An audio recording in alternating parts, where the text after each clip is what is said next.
यथार्थ मोक्ष पथ।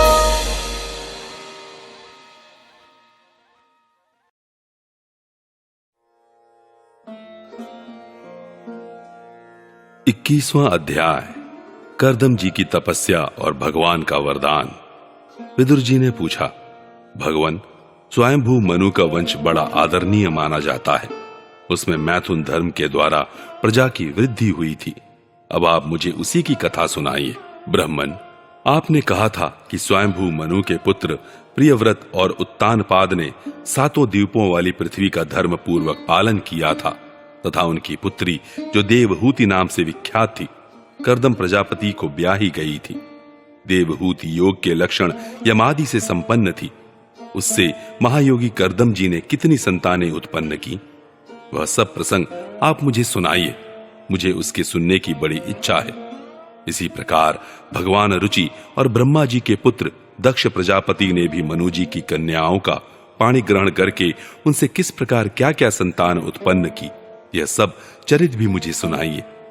मैत्रेय जी ने कहा, विदुर जी, जब ब्रह्मा जी ने भगवान कर्दम को आज्ञा दी कि तुम संतान की उत्पत्ति करो, तो उन्होंने 10,000 वर्षों तक सरस्वती नदी के तीर पर तपस्या की। वे एकाग्र चित्त से प्रेम पूर्वक पूजनोपचार द्वारा शरणागत वरदायक श्री हरि की आराधना करने लगे।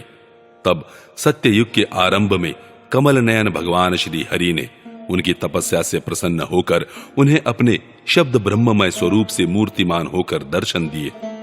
भगवान की वह भव्य मूर्ति सूर्य के समान तेजोमयी थी। वे गले में श्वेत कमल और कुमुद के फूलों की माला धारण किए हुए थे। मुख कमल नीली और चिकनी अलकावली से सुशोभित था। वे निर्मल वस्त्र धारण किए हुए थे। सिर पर झिलमिलाता हुआ सुवर्णमय मुकुट, कानों में जगमगाते हुए कुंडल और कर कमलों में शंख, चक्र, गदा आदि आयुध विराजमान थे। उनकी एक हाथ में क्रीड़ा के लिए श्वेत कमल सुशोभित था। प्रभु की मधुर मुस्कान भरी चितवन चित्त को चुराए लेती थी। उनके चरण कमल गरुड़ जी के कंधों पर विराजमान थे तथा वक्ष स्थल में श्री लक्ष्मी जी और कंठ में कौस्तुभ मणि सुशोभित थी। प्रभु की इस आकाश स्थित मनोहर मूर्ति का दर्शन करके कर्दम जी को बड़ा हर्ष हुआ, मानो उनकी सभी कामनाएं पूर्ण हो गईं। उन्होंने सानंद हृदय से पृथ्वी पर सिर टेक कर भगवान को साष्टांग प्रणाम किया और फिर प्रेम प्रवण चित्त से हाथ जोड़कर सुमधुर वाणी से वे उनकी स्तुति करने लगे। कर्दम जी ने कहा, स्तुति करने योग्य परमेश्वर, आप संपूर्ण सत्व गुण के आधार हैं।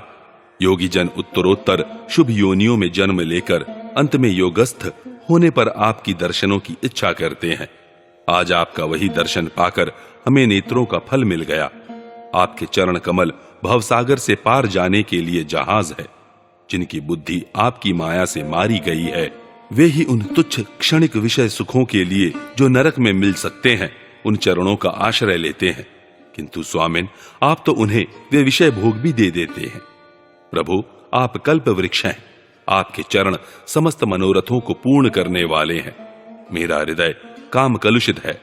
मैं भी अपने अनुरूप स्वभाव वाली और गृहस्थ धर्म के पालन में सहायक शीलवती कन्या से विवाह करने के लिए आपके चरण कमलों की शरण में आया हूं। सर्वेश्वर, आप संपूर्ण लोकों के अधिपति हैं। नाना प्रकार की कामनाओं में फंसा हुआ यह लोक आपकी वेदवाणी रूप डोरी में बंधा है। धर्म मूर्ते, उसी का अनुगमन करता हुआ मैं भी काल रूप आपको आज्ञा पालन रूप पूजोपहार आदि समर्पित करता हूं। प्रभु, आपके भक्त विषयासक्त लोगों और उन्हीं के मार्ग का अनुसरण करने वाले मुझ जैसे कर्मजड पशुओं को कुछ भी न गिनकर आपके चरणों की छत्र छाया का ही आश्रय लेते हैं तथा परस्पर आपके गुणगान रूप मादक सुधा का ही पान करके अपने क्षुधा पिपासादि देह धर्मों को शांत करते रहते हैं। प्रभु, यह काल चक्र बड़ा प्रबल है। साक्षात ब्रह्म ही इसके घूमने की धुरी है। अधिक मास सहित 13 महीने अरे हैं। 360 दिन जोड़ हैं। 6 ऋतुएं नेमी हैं। अनंत क्षण पल आदि इसमें पत्राकार धाराएं हैं तथा 3 चातुर्मास्य इसकी आधारभूत नाभि है। यह अत्यंत वेगवान संवत्सर रूप काल चक्र चराचर जगत की आयु का छेदन करता हुआ घूमता रहता है, किंतु आपके भक्तों की आयु का ह्रास नहीं कर सकता। भगवान, जिस प्रकार मकड़ी स्वयं ही जाले को फैलाती, उसकी रक्षा करती और अंत में उसे निगल जाती है, उसी प्रकार आप अकेले ही जगत की रचना करने के लिए अपने से अभिन्न अपनी योग माया को स्वीकार कर उससे अभिव्यक्त हुई अपनी सत्वादि शक्तियों द्वारा स्वयं ही इस जगत की रचना, पालन और संहार करते हैं। प्रभु, इस समय आपने हमें अपनी तुलसी माला मंडित माया से परिच्छिन्न से दिखाई देने वाली सगुण मूर्ति से दर्शन दिया है। आप हम भक्तों को जो शब्दादि विषय सुख प्रदान करते हैं, वे माइक होने के कारण यद्यपि आपको पसंद नहीं है, तथापि परिणाम में हमारा शुभ करने के लिए वे हमें प्राप्त हों। नाथ, आप स्वरूप से निष्क्रिय होने पर भी माया के द्वारा सारे संसार का व्यवहार चलाने वाले हैं, तथा थोड़ी सी उपासना करने वाले पर भी समस्त अभिलषित वस्तुओं की वर्षा करते रहते हैं। आपके चरण कमल वंदनीय हैं, मैं आपको बार बार नमस्कार करता हूं। मैत्रेय जी कहते हैं, भगवान की भौहें प्रणय मुस्कान भरी चितवन से चंचल हो रही थीं। वे गरुड़ जी के कंधे पर विराजमान थे। जब कर्दम जी ने इस प्रकार निष्कपट भाव से उनकी स्तुति की, तब वे उनसे अमृतमय वाणी से कहने लगे। श्री भगवान ने कहा, जिसके लिए तुमने आत्म संयम आदि के द्वारा मेरी आराधना की है, तुम्हारे हृदय के उस भाव को जानकर मैंने पहले से ही उसकी व्यवस्था कर दी है। प्रजापते, मेरी आराधना तो कभी भी निष्फल नहीं होती। फिर जिनका चित्त निरंतर एकांत रूप से मुझ में ही लगा रहता है, उन तुम जैसे महात्माओं के द्वारा की हुई उपासना का तो और भी अधिक फल होता है। प्रसिद्ध यशस्वी सम्राट स्वयंभू मनु ब्रह्मावर्त में रहकर 7 समुद्र वाली सारी पृथ्वी का शासन करते हैं। विप्रवर, वे परम धर्मज्ञ महान महारानी शतरूपा के साथ तुमसे मिलने के लिए परसों यहां आएंगे।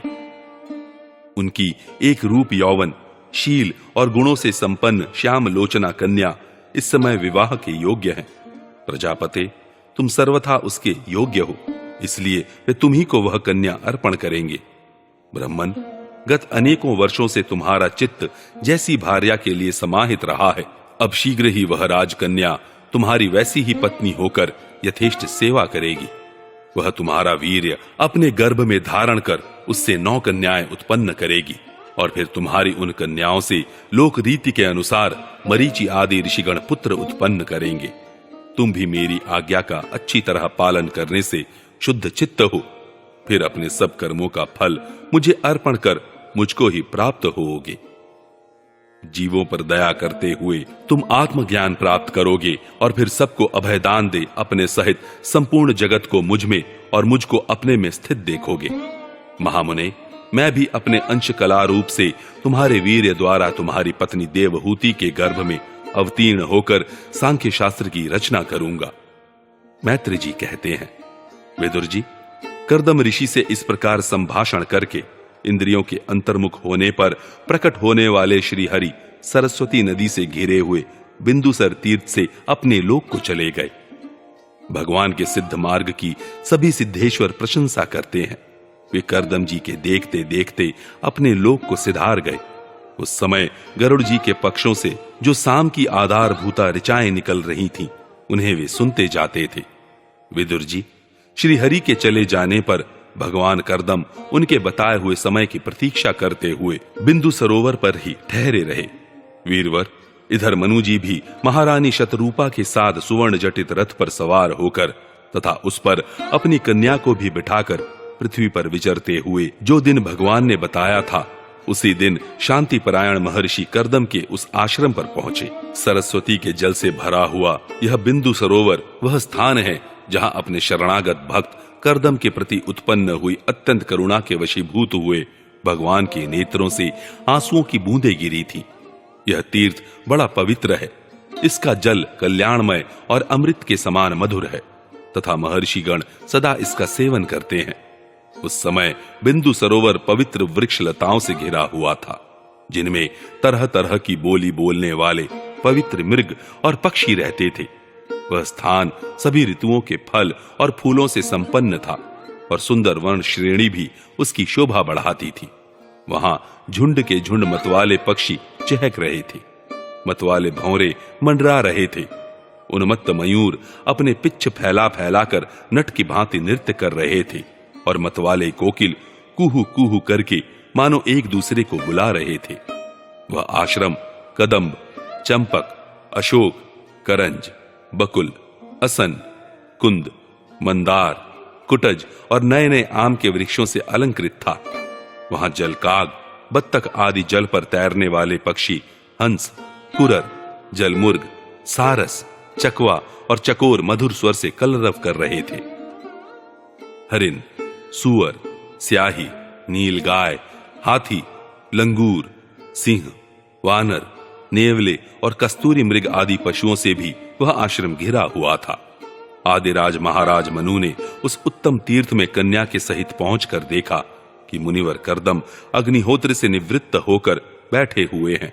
बहुत दिनों तक उग्र तपस्या करने के कारण वे शरीर से बड़े तेजस्वी दिख पड़ते थे तथा भगवान के स्नेहपूर्ण चितवन के दर्शन और उनके उच्चारण किए हुए कर्णामृत रूप सुमधुर वचनों को सुनने से इतने दिनों तक तपस्या करने पर भी वे विशेष दुर्बल नहीं जान पड़ते थे। उनका शरीर लंबा था, नेत्र कमल दल के समान विशाल और मनोहर थे, सिर पर जटाएं सुशोभित थीं और कमर में चीर वस्त्र थे। वे निकट से देखने पर बिना सान पर चढ़ी हुई महामूल्य मणि के समान मलिन जान पड़ते थे। महाराज स्वयंभू मनु को अपनी कुटी में आकर प्रणाम करते देख उन्होंने उन्हें आशीर्वाद से प्रसन्न किया और यथोचित आतिथ्य की रीति से उनका स्वागत सत्कार किया। जब मनु जी उनकी पूजा ग्रहण कर स्वस्थ चित्त से आसन पर बैठ गए, तब मुनिवर कर्दम ने भगवान की आज्ञा का स्मरण कर उन्हें मधुर वाणी से प्रसन्न करते हुए इस प्रकार कहा, देव, आप भगवान विष्णु की पालन शक्ति रूप हैं, इसलिए आपका घूमना फिरना निस्संदेह सज्जनों की रक्षा और दुष्टों के संहार के लिए ही होता है। आप साक्षात विशुद्ध विष्णु स्वरूप हैं तथा भिन्न भिन्न कार्यों के लिए सूर्य, चंद्र, अग्नि, इंद्र, वायु, यम, धर्म और वरुण आदि रूप धारण करते हैं। आपको नमस्कार है। आप मणियों से जड़े हुए जयदायक रथ पर सवार हो अपने प्रचंड धनुष की टंकार करते हुए उस रथ की घरघराहट से ही पापियों को भयभीत कर देते हैं और अपनी सेना के चरणों से रौंदे हुए भूमंडल को कपाते अपनी उस विशाल सेना को साथ लेकर पृथ्वी पर सूर्य के समान विचरते हैं। यदि आप ऐसा न करें तो चोर डाकू भगवान की बनाई हुई वर्णाश्रम धर्म की मर्यादा को तत्काल नष्ट कर दें तथा विषय लोलुप निरंकुश मानवों द्वारा सर्वत्र अधर्म फैल जाए। यदि आप संसार की ओर से निश्चिंत हो जाएं, तो यह लोक दुराचारियों के पंजे में पड़कर नष्ट हो जाए। तो भी वीरवर, मैं आपसे पूछता हूं कि इस समय यहां आपका आगमन किस प्रयोजन से हुआ है? मेरे लिए जो आज्ञा होगी उसे मैं निष्कपट भाव से सहर्ष स्वीकार करूंगा। 22वां अध्याय, देवहूति के साथ कर्दम प्रजापति का विवाह। मैत्रेय जी कहते हैं, विदुर जी, इस प्रकार जब कर्दम जी ने मनु जी के संपूर्ण गुणों और कर्मों की श्रेष्ठता का वर्णन किया तो उन्होंने उन निवृत्ति परायण मुनि से कुछ सकुचा कर कहा। मनु जी ने कहा, मुने, वेद मूर्ति भगवान ब्रह्मा ने अपने वेदमय विग्रह की रक्षा के लिए तप, विद्या और योग से संपन्न तथा विषयों में अनासक्त आप ब्राह्मणों को अपने मुख से प्रकट किया है और फिर उन सहस्त्र चरणों वाले विराट पुरुष ने आप लोगों की रक्षा के लिए ही अपनी सहस्त्र भुजाओं से हम क्षत्रियों को उत्पन्न किया है। इस प्रकार ब्राह्मण उनके हृदय और क्षत्रिय शरीर कहलाते हैं। अतः एक ही शरीर से संबंध होने के कारण अपनी अपनी और एक दूसरे की रक्षा करने वाले उन ब्राह्मण और क्षत्रियों की वास्तव में श्री हरि ही रक्षा करते हैं, जो समस्त कार्य कारण रूप होकर भी वास्तव में निर्विकार हैं। आपके दर्शन मात्र से ही मेरे सारे संदेह दूर हो गए, क्योंकि आपने मेरी प्रशंसा के मिस से स्वयं ही प्रजापालन की इच्छा वाले राजा के धर्मों का बड़े प्रेम से निरूपण किया है। आपका दर्शन अजितेंद्रिय पुरुषों को बहुत दुर्लभ है। मेरा बड़ा भाग्य है जो मुझे आपका दर्शन हुआ और मैं आपके चरणों की मंगलमयी रज अपने सिर पर चढ़ा सका। मेरे भाग्योदय से ही आपने मुझे राजधर्मों की शिक्षा देकर मुझ पर महान अनुग्रह किया है और मैंने भी शुभ प्रारब्ध का उदय होने से ही आपकी पवित्र वाणी कान खोलकर सुनी है। मुने, इस कन्या के स्नेहवश मेरा चित्त बहुत चिंताग्रस्त हो रहा है, अतः मुझ दीन की यह प्रार्थना आप कृपा पूर्वक सुने। यह मेरी कन्या जो प्रियव्रत और उत्तानपाद की बहन है, अवस्था, शील और गुण आदि में अपने योग्य पति को पाने की इच्छा रखती है। जब से इसने नारद जी के मुख से आपके शील, विद्या, रूप, आयु और गुणों का वर्णन सुना है, तभी से यह आपको अपना पति बनाने का निश्चय कर चुकी है। द्विजवर, मैं बड़ी श्रद्धा से आपको यह कन्या समर्पित करता हूं। आप इसे स्वीकार कीजिए। यह गृहस्थोचित कार्यों के लिए सब प्रकार आपके योग्य है। जो भोग स्वतः प्राप्त हो जाए, उसकी अवहेलना करना विरक्त पुरुषों को भी उचित नहीं है। फिर विषयासक्त की तो बात ही क्या है।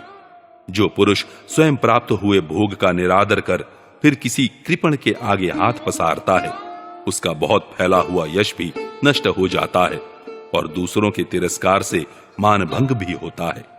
विद्वन, मैंने सुना है आप विवाह करने के लिए उद्यत हैं। आपका ब्रह्मचर्य एक सीमा तक है। आप नैष्ठिक ब्रह्मचारी तो हैं नहीं, इसलिए अब आप इस कन्या को स्वीकार कीजिए। मैं इसे आपको अर्पित करता हूं।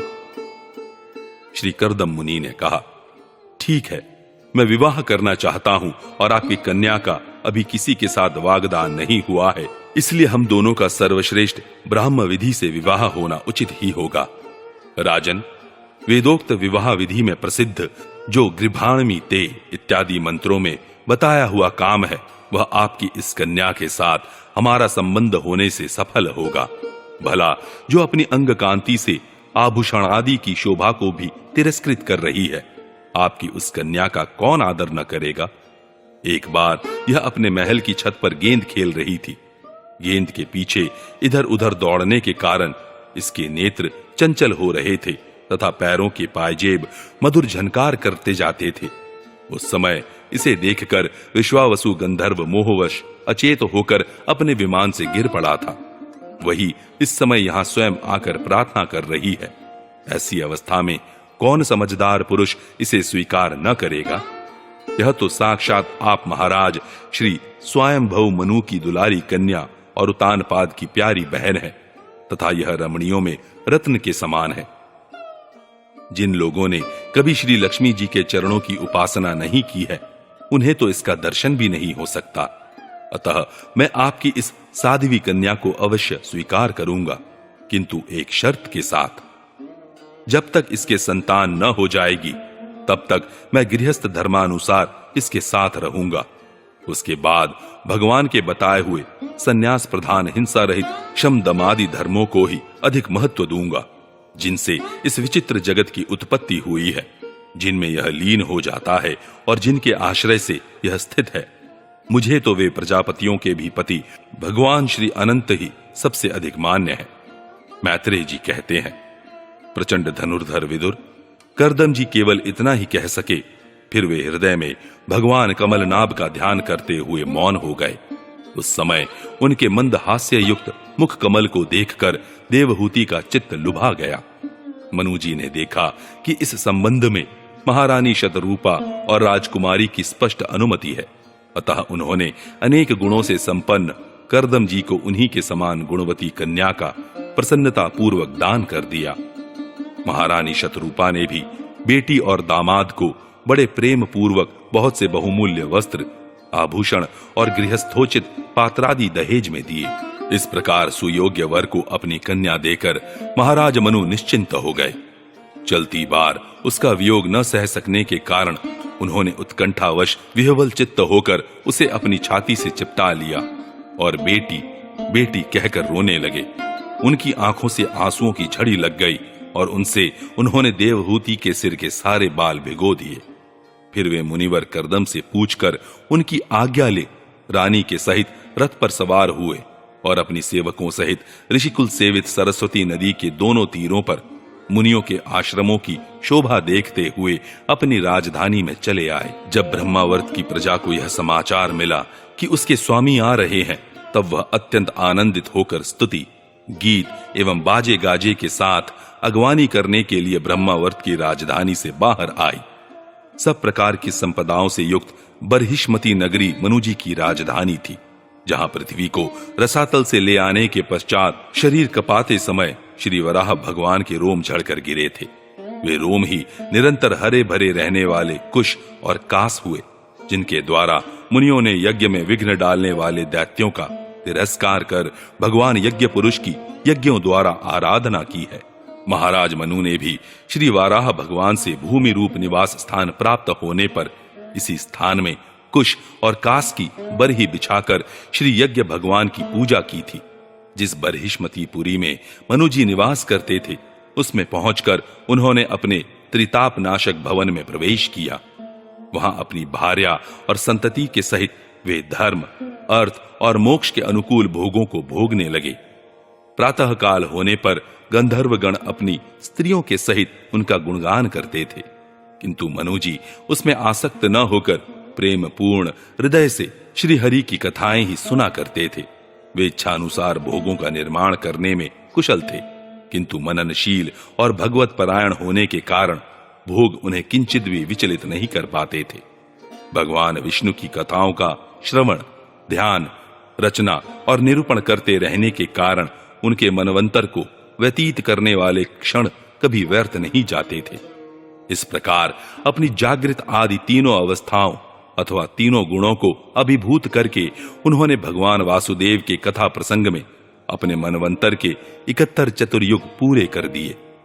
व्यासनंदन विदुर जी, जो पुरुष श्रीहरि के आश्रित रहता है, उसे शारीरिक, मानसिक, दैविक, मानुषिक अथवा भौतिक दुख किस प्रकार कष्ट पहुंचा सकते हैं। मनु जी निरंतर समस्त प्राणियों के हित में लगे रहते थे। मुनियों के पूछने पर उन्होंने मनुष्यों के तथा समस्त वर्ण और आश्रमों के अनेक प्रकार के मंगलमय धर्मों का भी वर्णन किया। जगत के सर्वप्रथम सम्राट महाराज मनु वास्तव में कीर्तन के योग्य थे। यह मैंने उनके अद्भुत चरित्र का वर्णन किया। अब उनकी कन्या देवहूति का प्रभाव सुनो।